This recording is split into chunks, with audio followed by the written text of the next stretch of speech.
दोस्तों, स्वागत है आप लोगों का मेरे YouTube channel online knowledge world में। आज हम लोग पढ़ेंगे झारखंड व्यक्तित्व परिचय में पार्ट 29, जिसमें फनी मुकुट राय पढ़ेंगे। इसके व्यक्तित्व परिचय भी पढ़ेंगे, प्लस बहुत सारे फैक्ट्स, ऐतिहासिक फैक्ट्स जो एग्जाम पॉइंट ऑफ व्यू से बहुत इंपॉर्टेंट है, उसको भी क्लियर करेंगे। ठीक है। फनी मुकुट राय का सबसे पहले उपनाम जान लीजिए। ठीक है, इसका उपनाम है आदि पुरुष। ठीक है, वेरी इंपॉर्टेंट क्वेश्चन है। झारखंड का आदि पुरुष किसे कहा जाता है? फनी मुकुट राय को। ठीक है। अब फनी मुकुट के राय के बारे में हम लोग जानने के लिए सबसे पहले जो पुरानी कथा है, मान्यताएं हैं इसको लेके, उस कहानी की थोड़ा सा स्टोरी को सुनेंगे। जैसे हम लोगों को पता है कि पूरे टाइम पीरियड जब से निर्माण हुआ है इस सृष्टि का और अब तक 4 युग में बांटा गया है।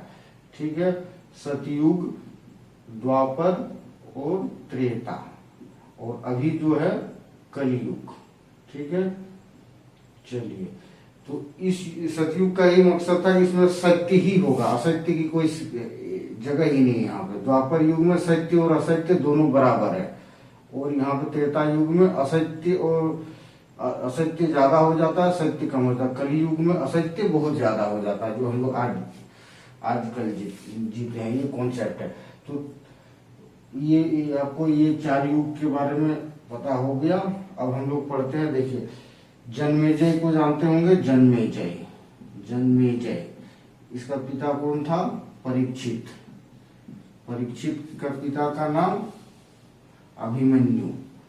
अभिमन्यु के पिता का नाम अर्जुन। ठीक है, सबको पता है। ऐसे है, तो परीक्षित के समय में ही ये त्रेता युग से कलयुग का आगमन होता है। ठीक है, ये परीक्षित के मौत के बाद। परीक्षित बहुत कोशिश करता है कि ना आए कलयुग, वो जो काल है उस काल इसी के ऊपर, परीक्षित के ऊपर ही आ गया था। और जो बहुत धर्मांतरण राजा था, यही अधर्म करने लगा था उस काल की वजह से, जिसकी वजह से यहाँ पे कलयुग आया। इसी समय क्या हुआ, जन्मेजय को पता चला कि उसके पिता परीक्षित का मौत किससे हो जाएगी? सांप काटने की वजह से होगा। तो ये हवन करना शुरू कर दिया। इस हवन में इतनी शक्ति जब है कि जितने भी धरती के सांप थे सब इस हवन के उनमें घुसने लगे और जल के मरने लगे। तो ये बहुत बड़ा अनर्थ हो रहा था, जिसकी वजह से विष्णु भगवान ने अपने शेषनाग को भेजा धरती पे। ठीक है, शेषनाग को कि जाओ इस चीज को रोको। ठीक है, शेषनाग आए धरती पे। शेषनाग ने का यहाँ पे नाम हुआ पुंडरीक नाग का रूप धारण करके आया, पुंडरीक नाग। ठीक है,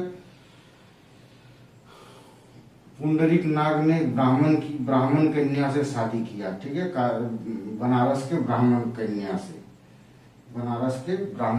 से, जिसका नाम था पार्वती। ठीक है, तो ये दोनों जब घूमते घूमते, पार्वती प्रेग्नेंट है, घूमते घूमते ये रांची का पिठोरिया बोल के जगह आता है। ठीक है, पिठोरिया। ठीक है, पिठोरिया में एक तालाब है, अंजोरिया, कुछ इस तरह नाम है। रांची में अंधरिया तालाब। ठीक है, अभी भी है उस जगह पे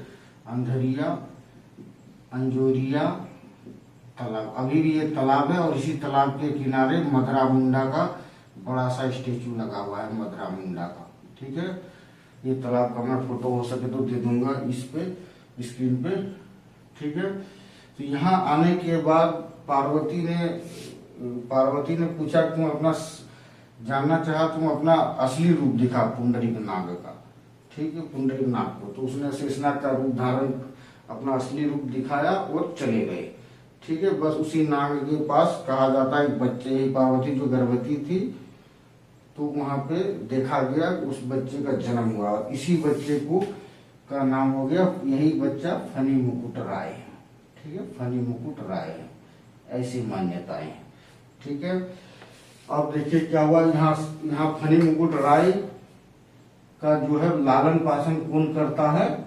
मदरा मुंडा। ठीक है, मदरा मुंडा इसको गोद लेता है, मदरा मुंडा इसको गोद लेता है। ठीक है, मदरा मुंडा का ऑलरेडी एक बेटा है, वो भी बहुत योग्य है, उसका नाम है मणि मुकुट। मदरा मुंडा का जो बड़ा बेटा है उसका नाम है मणि मुकुट।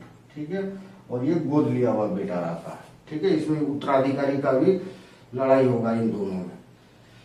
चलिए, अब देखिए, एक और विद्वान के अनुसार, ये तो जो नागवंशावली किताब है ना, बेनीराम मेहता की बुक है नागवंशावली। नागवंश के बारे में सबसे अच्छी जानकारी जो बुक देती है, उस बुक का नाम है नागवंशावली। ठीक है, इस बुक ये वेरी इंपॉर्टेंट है एग्जाम पॉइंट ऑफ व्यू से। बेनीराम मेहता ने लिखा है, बेनीराम मेहता। ठीक है, इसी बुक से ये सब जानकारी मिलती है। देखिए, एक मदरा मुंडा ने गोद ले लिया उसको, फनी मुकुट राय को, लेकिन एक बेवस्टर, जे.एस. बेवस्टर बोल के अंग्रेज इतिहासकार है, बहुत बड़ा इतिहासकार है, इसका बहुत सारे थ्योरी है। आपने अगर पढ़ाई किया होगा तो कहीं आपने सुना ही होगा ये नाम। ये कहता है कि नहीं, पहले इसकी बचपन अवस्था, जो बाल्यावस्था था, वो एक कान्यकुब्ज के ब्राह्मण, कान्यकुब्ज के ब्राह्मण ने बचपन में पाला था। कान्यकुब्ज के ब्राह्मण ने इसको, और इसी ने इसका नाम फनी मुकुट राय रखा था। ठीक है, इसी ने लगा था। बाद में जब वो थोड़ा सा बड़ा हुआ तब जाके मदरा मुंडा ने गोद लिया। ये कान्यकुब्ज मतलब ज्यादा परेशान ना होइए, ये आज का कन्नौज है, कन्नौज जिसे खुशबू शहर कहा जाता है। इत्र नगरी उपनाम है कन्नौज का, यूपी में है। इसका अखिलेश यादव की वाइफ डिम्पल यादव यहीं से चुनाव लड़ती है। ठीक है, ये एक मान्यता है, ये जे.एस. बेवस्टर के अनुसार। लेकिन नागवंशावली के अनुसार वो जो मैं पहले बताया।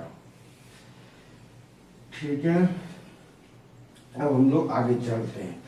कहा जाता है कि कब इसका जन्म हुआ। ठीक है, फनी मुकुट राय का जन्म कब हुआ, ठीक है, या नागवंश की स्थापना कब हुई। फनी मुकुट राय अभी नागवंश की स्थापना करेगा। ठीक है, तो इसका जन्म देखिए 64 ईस्वी में हुआ है, 64 ईस्वी में। किसी की, और ये राजा कब बना, ठीक है, 83 ईस्वी में। ठीक है, 83 ईस्वी में। और कब तक राजा रहा, 162 ईस्वी तक। ठीक है, 162 ईस्वी तक। तो ये क्या है, पहली सदी। ये क्या चल रहा है, पहली सदी। ठीक है, पहली सदी, 0 से लेके 1000 तक का काल को पहली सदी कहा जाएगा ना। तो ये 0 से 1000 के बीच में ही है, 64, 83, 162 को पहली सदी।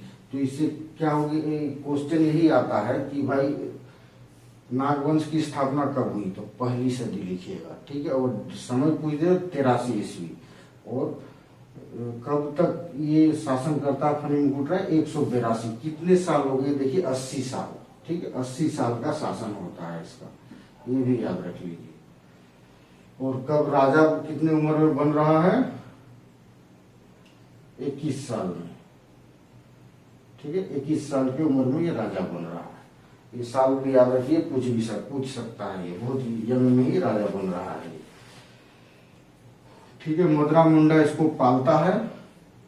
और उसके बाद ये 83 ईस्वी में जब ये राजगद्दी पे बैठेगा, पहले मैं बता देता हूँ कि मदरा मुंडा है कौन। ठीक है, मदरा मुंडा कौन है, देखिए सूतिया नागखंड का, ये उसका जो पहाड़ा पंचायत होता था ना, हम लोग का मुंडाओं का जो पहाड़ा पंचायत टाइप का, मतलब अपना जातीय पंचायत जो होता था, उसका हेड था। वो पूरे जितने भी मुंडा लोग थे, उन मुंडा को हेड हुआ करते थे मदरा मुंडा। तो मदरा मुंडा से ये क्या था, सूतिया नागखंड का, सूतिया नागखंड बोलते थे, जहाँ पे पूरा मुंडा लोगों का जो राज्य था एक। ठीक है, तो उसको सूतिया नागखंड कहते हैं। तो सूतिया नागखंड का आखिरी राजा कौन, मदरा मुंडा। और पहला राजा कौन, सूतिया पाहन। ठीक है, सूतिया पाहन ये है पहला राजा, और ये आखिरी राजा। ठीक है, मुंडाओं ने ही सबसे पहले राज्य निर्माण की प्रक्रिया शुरू की थी झारखंड में। ये भी इंपॉर्टेंट क्वेश्चन है। तो मदरा मुंडा क्या करता है, मदरा मुंडा का बेटा रहता है मणि मुकुट, बड़ा वाला अपना बड़ा बेटा, और ये छोटा रहता है फनी मुकुट, गोद लिया हुआ बेटा रहता है। ठीक है, मुंडा शासन व्यवस्था में हमेशा देखिएगा कि वहां पे ये है ही नहीं, राज्य के लिए लड़ाई है ही नहीं कि बेटा ही मेरा बनेगा। वहां पूरी तरह से लोकतंत्र टाइप का सिस्टम था, उसके हेड सब चुना जाता था पब्लिक के द्वारा। ठीक है। तो दरहा टाण 83 ईस्वी में जब हुआ, 83 ईस्वी में दोनों बेटा को दरहा टाण में बुलाया, ठीक है, और यहाँ पे परीक्षा लिया। दरहा टाण में दौड़ाया गया, ये किया गया, ज्ञान का हर चीज का परीक्षा लिया गया पब्लिक के सामने, सारे पब्लिक को बुला के। टाण मतलब क्या हो गया, ग्राउंड हो गया, दरहा ग्राउंड मान लीजिए, ठीक है। तो यहाँ पे फनी मुकुट राय विजय होता है और मणि मुकुट राय हार जाता है। तो फनी मुकुट राय को गद्दी दे देता है 83 ईस्वी में, ठीक है। तो क्या हो जाता है, सुतिया नागखंड था अब तक, वो आखिरी राजा सुतिया नागखंड, ये नागवंश बन जाता है। कब नागवंश बन गया, 83 ईस्वी में, ठीक है। नागवंश 83 ईस्वी में कब तक चला, 55 तक, आजादी तक चलता रहा है, आजादी के बाद तक। उसके बाद कानून बना के हम लोग नागवंश को हटाए हैं, ठीक है। आजादी के बाद इसको हटाए हैं। बाद में ये जंग अंग्रेजों के समय ये लोग जमींदार बन गए थे। बहुत दिनों तक 2000 साल, कितने सालों तक इसका चला, पहली सदी से ही चल रहा है, ठीक है। पहली सदी 20,000 साल को मान लीजिए, 19,000 साल के करीब, पहली सदी से ये सब चल रहा है, ठीक है। दरहा टाण की कहानी सुना दिए। अब देखिए, अब इसको पता, पिता का नाम पुंडरीक नाग, इसका पता चल गया, ठीक है, और माता का नाम पार्वती पता चल गया आपको, ठीक है। Very important question. जन्म ये सब अंधेरिया इंजोरिया तालाब भी पता चल गया, पिठोरिया में, कहाँ पे, रांची के पिठोरिया में, ठीक है। पिठोरिया चौक है, पिठोरिया चौक, सबको नाम तो बहुत सुना होगा, सुने ही होंगे। जब मैं रांची से बहुत दूर हूँ, फिर मैं सुना हूँ इस जगह का नाम, तो आप लोग सुने ही होंगे। यही पिठोरिया चौक जो है ना, यही पिठोरिया चौक में राजधानी बनाया नागवंश का, पहला राजधानी नागवंश का पिठोरिया चौक। यही पिठोरिया चौक के पास ही सूतियाम्बे है, ठीक है, सूतियाम्बे, ठीक है। सूतियाम्बे कहाँ है, इसी पिठोरिया चौक के एरिया को ही सूतियाम्बे बोला जाता है। रांची में सूतियाम्बे, वेरी इंपॉर्टेंट क्वेश्चन, किस जिला में है इसकी, सूतियाम्बे रांची जिला में, ठीक है। अब हम लोग पढ़ते हैं एक और चीज, जे रीड, एक और बहुत बड़े इतिहासकार था जे रीड। ये क्या कहता है, ये कुछ उल्टा कहता है, बोलता है नागवंश की स्थापना 10वीं सदी में हुआ है, 10वीं सदी, ठीक है। जबकि बेसिक मान्यता है कि फर्स्ट सदी में नागवंश की स्थापना हुई है। जब इसका बात उतना कोई मानता नहीं है, इन लोग ऐसे ही है, क्या गलत गलत थेसिस दे के सब कुछ गलत, बहुत सारे इतने गलत थेसिस दे दिया गया है कि कंफ्यूज कर दिया है। ज्यादा पढ़ने से भी हो जाता है ना कि आदमी पागल हो जाता है। तो ये पहली सदी से है, इसकी बहुत सारे प्रमाण है, और ये 10वीं सदी बताता है, ठीक है। एग्जाम पॉइंट ऑफ व्यू से 10वीं सदी नागवंश की स्थापना कौन बताता है, जे रीड बताता है, ठीक है। अब देखिए राजधानी बना लिया। अब देखिए ये कौन कौन से एरिया को जीतता है, ठीक है। जैसे ही राजा बनता है, जब सूतिया नागखंड रहता है, सूतिया नागखंड रहता है, तो 21 परगना रहता है, ठीक है। 21 परगना, इंपॉर्टेंट क्वेश्चन, 7 गढ़ और 21 परगना, ठीक है। अब जब ये फनी मुकुट राय राजा रहता है, तो ये 21 परगना नहीं रहता है, ये बहुत विशाल रूप ले लेता है, 66 परगना, ठीक है, 66 परगना।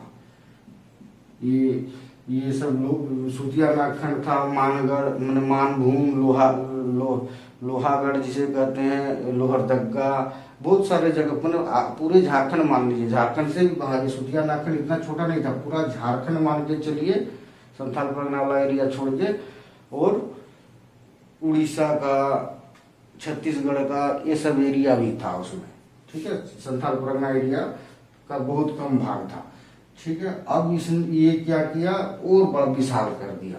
तो वही है कि पूछेगा फनी मुकुट राय राजा बनते ही कौन कौन से एरिया को जीता, ठीक है। तो अब 6 एरिया का नाम याद रखिए। रामगढ़ जीता, रामगढ़ इसके पास नहीं था। गोला जीता, गोला शहर भी रामगढ़ में है, वो यहीं पे जन्म हुआ है शिबू सोरेन, हेमंत सोरेन, इन लोगों का, ठीक है। पलानी रांची के एरिया, कहीं रांची में है पलानी। उसके बाद बरवा, पलामू का एरिया बरवा, ये सब नहीं था उस समय सुतिया नागखंड में, ये सब जीत के मिलाया मिलाया। बरवा कहाँ है? पलामू में। एक वेरी इंपॉर्टेंट क्वेश्चन है, जब नागवंश पढ़ाऊंगा तो बरवा की लड़ाई, बहुत नागवंश और रक्सेलों के बीच में बरवा की लड़ाई हुई थी, वेरी इंपॉर्टेंट क्वेश्चन है ये। ठीक है, बरवा कहाँ है? पलामू में। टोरी, टोरी को मिलाया लातेहार में।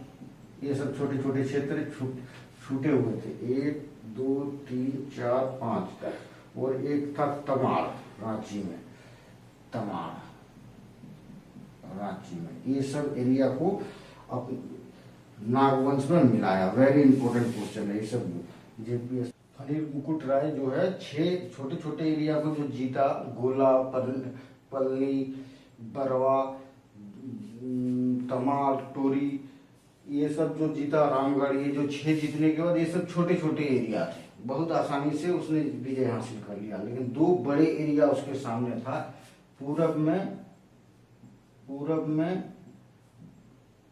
मानभूम के पंचेत लोग, ठीक है, मानभूम में मानभूम एरिया, और दक्षिण में उड़ीसा में जो अभी है क्योंझर, ठीक है, क्योंझर का भी नाम हो गया केंदुझार, ठीक है, क्योंझर, ये पूरब में, ये दक्षिण में। इस दोनों को फनी मुकुट राय ने कैसे मिलाया? देखिए, मानभूम का जो सबसे प्रतापी राजा हुआ करता था, मानभूम में छोटे छोटे बहुत राजा हुआ करता था, सबसे प्रतापी गोवंशी राजा लोग था, गोवंशी लोग था, ठीक है।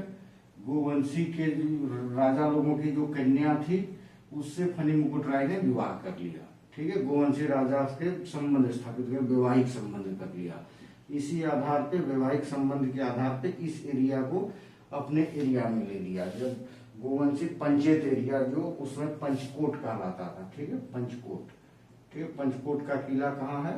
पंचेत में है, पंचेत राज में हुआ करता था पंचकोट, क्योंकि उसमें 5 परकोटे 5 थे, इसीलिए से पंचकोट कहा जाता था।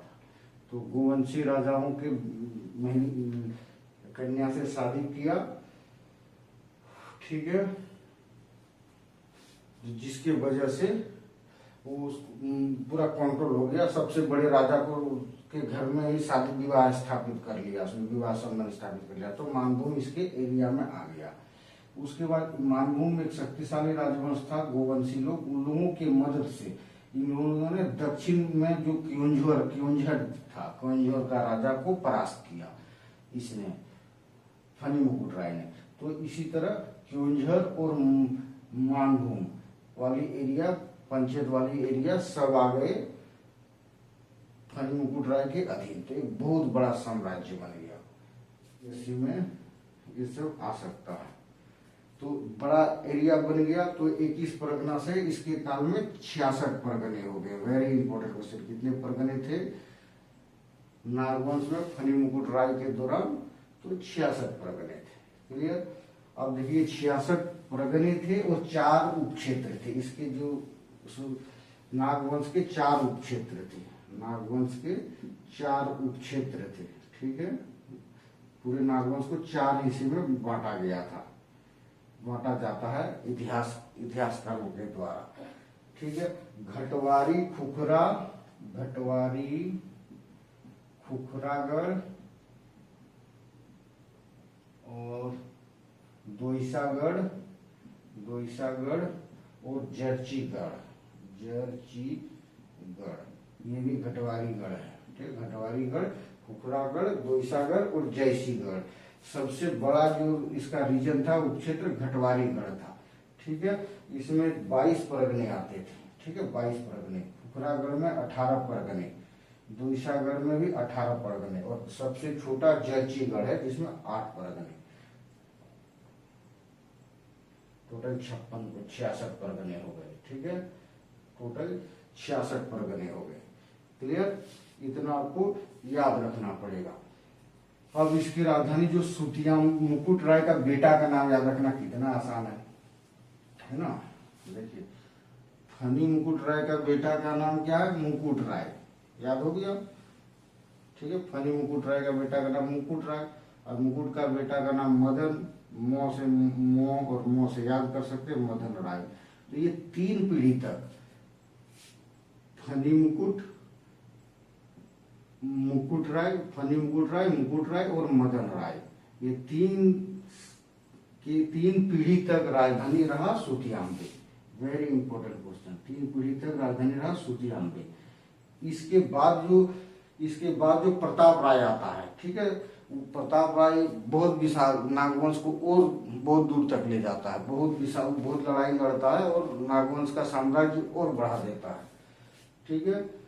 सबसे ज्यादा साम्राज्य वही बढ़ाता है प्रताप राय नागवंशियों का। तो प्रताप राय क्या करता है, प्रताप राय ये सूतियाम्बे को राजधानी हटा के चुटिया ले जाता है। चुटिया कौन सी राजधानी, इसकी स्वर्ण रेखा के तट पे ही था, ये क्वेश्चन पूछा जाता है नागवंशी में। तो ये स्वर्ण रेखा के तट पे चुटिया था, स्वर्ण रेखा, यही चुटिया बाद में चुटिया नागपुर, छोटा नागपुर, ये रांची, यही चुटिया रांची है, ठीक है। अभी का ये रांची का समझ लीजिए इसको, यही चुटिया बाद में रांची बना। तो ये चौथी पीढ़ी प्रताप राय, इसके चौथी पीढ़ी में मदन राय का बेटा प्रताप राय ने बनाया इसको राजधानी, ठीक है। अब हमें क्या याद रखना है, देखिए सन टेम्पल, सूतियाम्बे में सन टेम्पल किसने बनाया, ठीक है, सन टेम्पल। तो ये सन टेम्पल सूतियाम्बे में किसने बनाया, फनी मुकुट राय ने। एकदम इसमें ये कंफ्यूज होने का कोई बात ही नहीं है। सूतियाम्बे में सन टेम्पल बनाया है फनी मुकुट राय ने। और ये सन टेम्पल का जो शुद्धिकरण, मतलब पहली बार पूजा करवाया ये किसने, वो पुरी से ब्राह्मण मंगवाया, पुरी के ब्राह्मण मंगाया, ठीक है, उड़ीसा में है पुरी, ठीक है। और पुरी के ब्राह्मण जिसने शुद्धिकरण किया, पूजा किया, उसको 2 गांव दान में दिया, दान दिया था फनी मुकुट राय ने। गांव का नाम था सोरंडा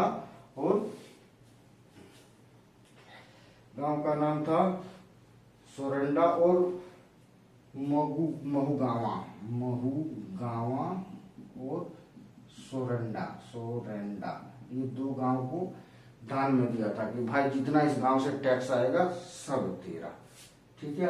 और इसका फनी मुकुट राय का किस काम से ले जाना जाता है, ये गैर आदिवासियों को भी झारखंड में बुलाया। उस जमाने में मुंडा लोग ज्यादा थे यहाँ पे, ठीक है। मुंडा से पहले असुर हुआ करते थे, असुर से लड़ाई करके मुंडाओं ने जीता है इस एरिया को, ठीक है।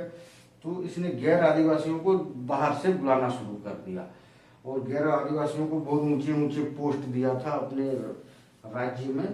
तो गैर आदिवासियों में एक पोस्ट, इसके दीवान, जो सबसे बड़ा राजा के बाद सबसे बड़ा पोस्ट दीवान होता है, किसने बनाया था, एक कायस्थ को, एक विद्वान था, कायस्थ विद्वान पांडे भागवत श्रीवास्तव, ठीक है, राय नहीं श्रीवास्तव, ये क्वेश्चन भी पूछता है। और किसने गैर आदिवासियों को पोस्ट देना शुरू किया यहाँ पे नागवंशी काल में, ये भी आपको याद रखना पड़ेगा, दैट इज फनी मुकुट राय, ठीक है। अब देख लीजिए जितनी ये में नागवंशी लोग क्या है, नागवंशी का शासन कैसे चल रहा है, ये नागवंश बना कैसे, ये मदरा मुंडा ने इसको नागवंश को दिया, ट्रांसफर किया, सूतिया नागखंड से ये आया, सूतिया नागखंड। मदरा मुंडा जो था बहुत प्रतापी टाइप का था, ठीक है, उसके बाद सब कोई मानते थे। तो मदरा मुंडा ने अपने शासन चलाने के लिए जो नियम बनाया था, उस नियम को कहते हैं मदरा पांजी।